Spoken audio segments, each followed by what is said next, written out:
नमस्कार, मैं हूं राहुल शर्मा। आप देख रहे हैं एसपी 9 न्यूज। स्वागत है आप सभी का हमारे इस खास प्रोग्राम में। प्रोग्राम की शुरुआत हम कर रहे हैं महाराष्ट्र में। महाराष्ट्र में भले ही नई सरकार बन गई हो, भले ही नए मुख्यमंत्री बन गए हैं, लेकिन महाराष्ट्र में सियासी हलचल अभी भी जारी है। महाराष्ट्र में अभी भी देखा जा रहा है सियासी खेल को।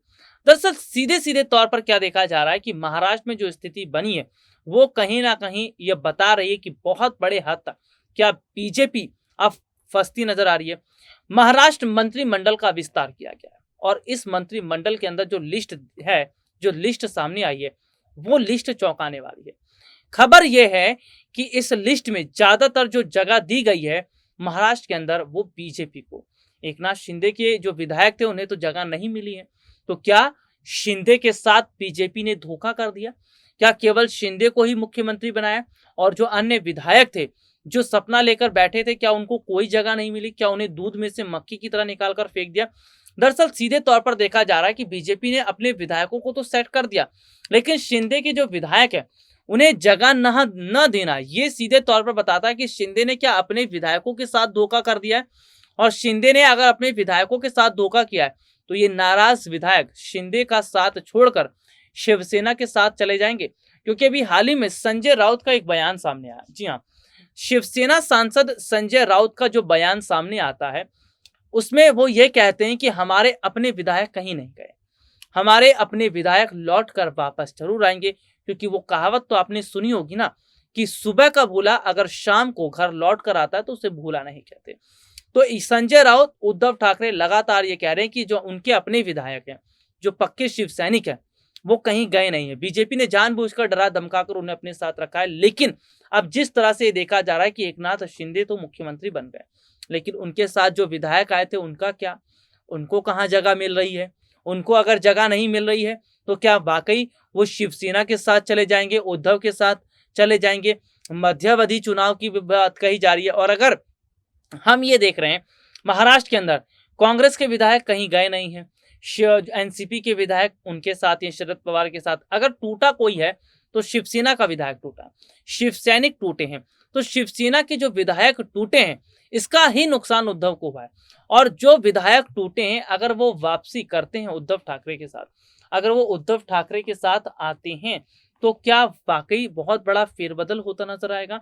क्या वाकई जो स्थितियों की हम बात कर रहे हैं, जिस तरह से हम चीजों को देख रहे हैं, क्या उसमें जरूर फेरबदल होता नजर आएगा? दरअसल मौजूदा समय की जो हालात हैं या मौजूदा समय की स्थिति कहीं ना कहीं ये जरूर आज बता रही है कि किस तरह से जो स्थिति बनी हुई है पूरे महाराष्ट्र के अंदर वो खिचड़ी पकी हुई है। जोड़ तोड़ करके सरकार तो बना ली गई, जोड़ तोड़ करके किसी ना किसी तरीके से बीजेपी ने अपना काम तो निकाल लिया। लेकिन यहाँ पर हम क्या देख रहे हैं कि एकनाथ शिंदे मुख्यमंत्री तो बन गए हैं, लेकिन देवेंद्र फडणवीस उनके खिलाफ बगावत कर सकते हैं। फडणवीस जो है वो चाहते हैं कि 2.5 साल के बाद उन्हें दोबारा मुख्यमंत्री बनाया जाए और 2.5 साल तक के लिए ही मुख्यमंत्री पर बने रहेंगे एकनाथ शिंदे। तो यहाँ पर बीजेपी का गेम समझिए, बीजेपी ने एकनाथ शिंदे को मुख्यमंत्री बनाया लेकिन 2.5 साल के लिए। आने वाले समय तक के जो मुख्यमंत्री होंगे वो देवेंद्र फडणवीस होंगे। विधायकों के साथ धोखा हो गया, एकनाथ शिंदे के साथ धोखा हो गया, यानी कि शिंदे ना घर के रहे ना घाट के। ऐसे में एकनाथ शिंदे को अगर आने वाले जो समय है वह उस समय में भी महाराष्ट्र का मुख्यमंत्री नहीं बनाया जाता है तो क्या शिंदे वापस शिवसेना के साथ चले जाएंगे, उद्धव ठाकरे के साथ चले जाएंगे? और अगर बाकी विधायकों की हम बात कर रहे हैं तो बाकी विधायक जिस तरह से मौजूद हैं आज, बाकी विधायक जिस तरह से हम देख रहे हैं कि कहीं ना कहीं बहुत बड़े हद तक जो स्थिति बनी हुई है वो सीधे तौर पर यह बता रही है कि बागी विधायकों का जो अलग हुआ है, अलग होना शिवसेना से, वो उनको अब चुप रहा है। क्योंकि जो महाराष्ट्र मंत्रिमंडल की जो लिस्ट सामने आई है ये लिस्ट कहीं ना कहीं सीधे तौर पर तो ये बता रही है कि भाई किस तरह से बहुत बड़ा सियासी जो इसमें पेच है वो फंसता नजर आ रहा है। इन सब के बीच महाराष्ट्र की कहानी जो है वो क्या नए सिरे से लिखी जाएगी? क्योंकि एकनाथ शिंदे की अगर हम बात कर लेते हैं, उनके साथ जो आए विधायकों की बात कर लेते हैं। देखिए, एकनाथ शिंदे अभी तक कंफर्म नहीं किया है कि वो पूरी तरह बीजेपी के साथ हैं। उन्होंने ये भी नहीं कहा है कि उन्होंने शिवसेना से रिश्ता तोड़ लिया है, क्योंकि वो क्या कहते हैं, मैं शिव सैनिक हूँ, शिव सैनिक था और शिव सैनिक रहूंगा। एकनाथ शिंदे का ये बयान देना इसका मतलब है कि उन्होंने खुद को उद्धव से अलग नहीं किया है। हालांकि बीजेपी ने एक छोटा सा लॉलीपॉप दे दिया और लॉलीपॉप देकर उन्हें बहला दिया। 2.5 साल के लिए मुख्यमंत्री बनाया गया। इसके अलावा हम देख रहे हैं उससे पहले उनके जो विधायक आए थे उन्हें कोई जगह नहीं दी गई। कम से कम उन्हें तो बड़ी जगह दी जानी चाहिए थी, क्योंकि उनके रहने पर ही सरकार बनी है महाराष्ट्र में। भाई एकनाथ शिंदे के साथ विधायकों का इतना बड़ा समर्थन था, और सीधे तौर पर हम देख रहे हैं कि एकनाथ शिंदे के साथ विधायकों का इतना बड़ा समर्थन होना यानी कि बहुत बड़ी बात थी। अगर शिंदे अपने विधायकों के साथ उद्धव के साथ मिल जाते तो उद्धव ठाकरे तो मुख्यमंत्री बने रहते, सीएम पद तो उनके हाथ में रहता, लेकिन वो अपने विधायकों को लेकर बीजेपी के साथ चले गए और बीजेपी ने क्या किया भाई, धोखा कर दिया। 2.5 साल के लिए मुख्यमंत्री केवल एकनाथ शिंदे को 2.5 साल के अंदर जो काम करना है वो कर लीजिए, लेकिन समझिएगा एकनाथ शिंदे पानी का गिलास अपने हाथ से खुद उठा नहीं सकते। पानी पीना पड़ेगा, पानी पीना है तो बीजेपी से पूछना पड़ेगा, क्योंकि जो शिंदे चाह रहे थे वो तो मिल गया, लेकिन पर्दे के पीछे रहकर बीजेपी काम कर रही ना। बिहार में क्या हुआ? बिहार में देखने को मिला कि बड़े भाई की भूमिका में बीजेपी है। नीतीश कुमार एक कठपुतली की तरह मुख्यमंत्री कुर्सी पर बैठे हुए हैं। सीधे तौर पर भाई देखा जा रहा है कि नीतीश कुमार की भी हालत यही है कि पानी भी पीना है तो गिलास अपने हाथ से नहीं उठा सकते, पानी पीना है तो गिलास छूने के लिए बीजेपी से पूछना पड़ेगा। यही तो महाराष्ट्र में देखा जा रहा है। शिंदे जो चाह रहे थे बन गए, लेकिन बीजेपी के कहने पर ही वो काम करेंगे। जैसा बीजेपी कहेगी वैसा काम किया जाएगा। तो शिंदे को कठपुतली की तरह नचाया जाएगा। जिस तरह से हम देख रहे हैं कि बीजेपी बहुत सोच समझकर काम करती है, या बीजेपी की जो रणनीति है वो ऐसी रणनीति है कि विपक्ष कभी इसको भेद पाता ही नहीं है।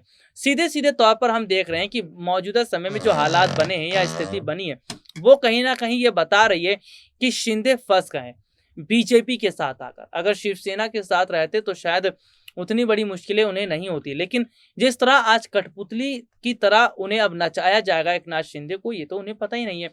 तो फिलहाल की अगर बात करें तो एकनाथ शिंदे को अगर कठपुतली की तरह नचाया जाता तो समझ लीजिए बहुत बुरा खेल शिंदे के साथ हुआ है। तो यहाँ पर जो लिस्ट सामने आई है महाराष्ट्र मंत्रिमंडल की, उसमें बीजेपी विधायकों को बड़ी जगह देकर यह बता दिया गया है कि बीजेपी अपने लोगों को आगे बढ़ाती है, बाहर से आए लोगों की कोई जगह नहीं है। जो विधायक आए हैं उनको उतना जगह नहीं दी गई है जितना जगह दी जानी चाहिए थी। तो यहाँ पर हम देख रहे हैं कि क्या बीजेपी के खिलाफ बगावत कर सकते हैं एकनाथ शिंदे? क्या बीजेपी का साथ छोड़ सकते हैं? क्या सीएम पद छोड़कर अपने विधायकों के साथ जो है वो उद्धव के साथ हाथ मिला सकते हैं? देखिए सीधे सीधे तौर पर अगर चीजों को देखा जाए तो ये है कि बीजेपी ने बहुत कमजोर नब्ज पकड़ी उद्धव ठाकरे की, वो थे एकनाथ शिंदे। एकनाथ शिंदे बहुत समय से उद्धव ठाकरे से नाराज चल रहे थे। सीधे तौर पर देखने को मिला कि उनकी नाराजगी इतनी बढ़ गई कि उन्होंने उद्धव ठाकरे का साथ छोड़ दिया। लेकिन अब कहीं ना कहीं बीजेपी ने जो खेल किया है, ऐसे में वो खेल जो है अब वो बीजेपी पर भारी पड़ सकता है, क्योंकि शिंदे अपने विधायकों को लेकर वापस शिवसेना में जा सकते हैं। आज के लिए इतना ही। आपसे फिर दोबारा मुलाकात होगी, तब तक के लिए इजाजत दीजिए। नमस्कार।